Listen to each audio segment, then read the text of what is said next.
Hello, Meanings TV fan. This is Meaning po. Kamusta po sila?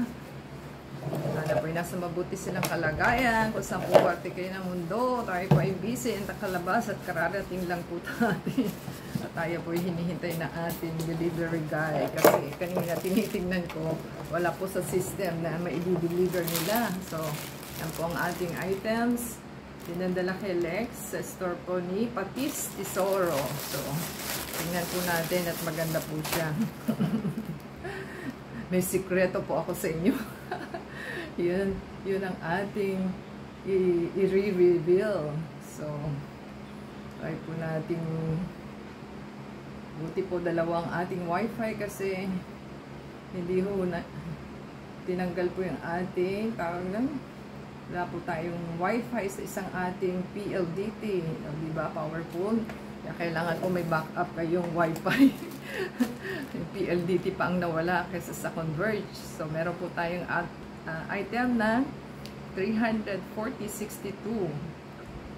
So, yung dalawang item po, tig-isa na 319. Ating pong tingnan kung ano po ito. Diba? Para po malaman natin kung tama o hindi kasi dalawang item po ang ating titignan. So,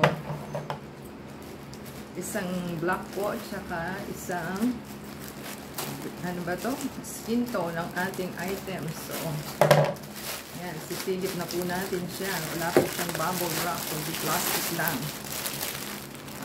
Plastic na tig-isang wrap. So, yan po ang ating item. Try po natin buksan itong isa. Para makita niyo po yung aking secret reveal. Hala! Parang ang laki-laki. Ano ba yan? Pero sakto lang. Hindi na siya mai stretch.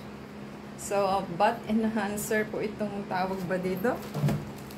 Nakalagay is butt lifter padded lace panties high waist. High waist daw po siya.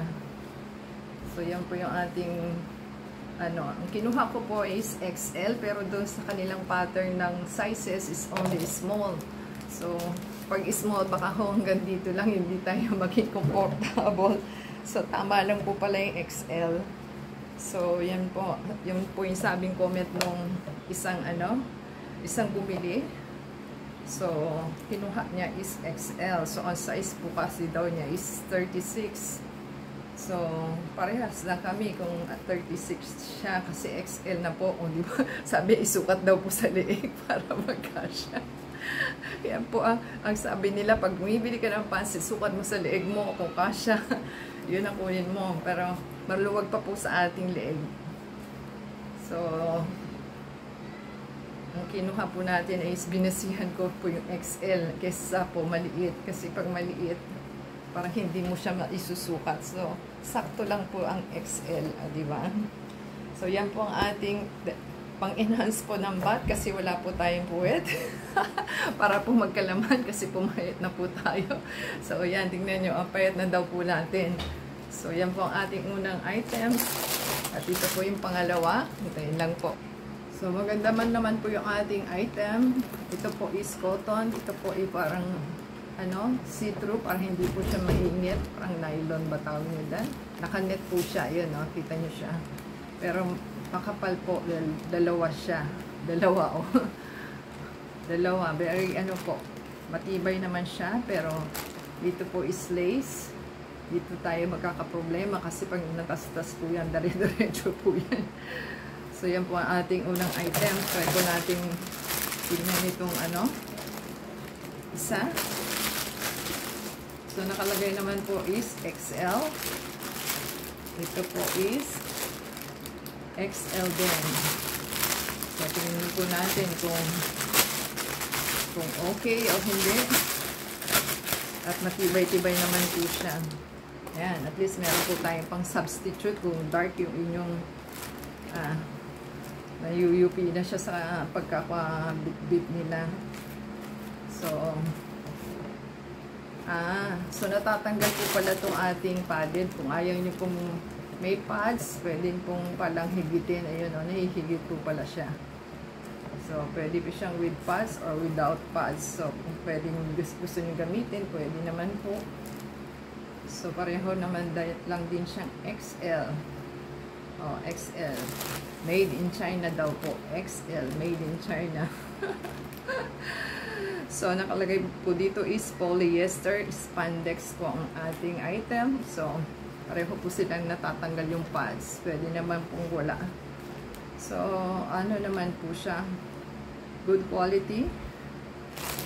Pulido naman po yung ating items. So, happy na po tayo sa ating purchase. Kaya lang, ipit po natin kung kakasya ba o hindi. Pero, pag ganun mo lang naman is kasya. Buti hindi ko kinuhang small. My gosh, kung small po, sakit sa ulo kasi dalawa po itong item binili natin. So, pag dalawa po kasi, mas mura po siya. Pero kung tig-iisa mo siyang bibilin, is 160 po ang isa. So, 340 plus yung 38 na delivery, guys. So, nakatipid na po tayo kahit pa paano kasi 340.62. Na-save na po natin yung delivery. Pero dito po sa ating binayad ay may delivery na. So, thank you po sa ating seller tsaka delivery guy. Pakisupport po sa ating channel. Paki-play po yung ads at doon lang po tayo kumikita. And give us a thumbs up, comment down below po, and subscribe sa ating item. Sa Facebook, Twitter, TikTok, and Instagram. Thank you, seller and delivery guy. Till next time po. Legit naman po, kaya bili na po sila. Sugi na po ako sa store. Till next time, God bless.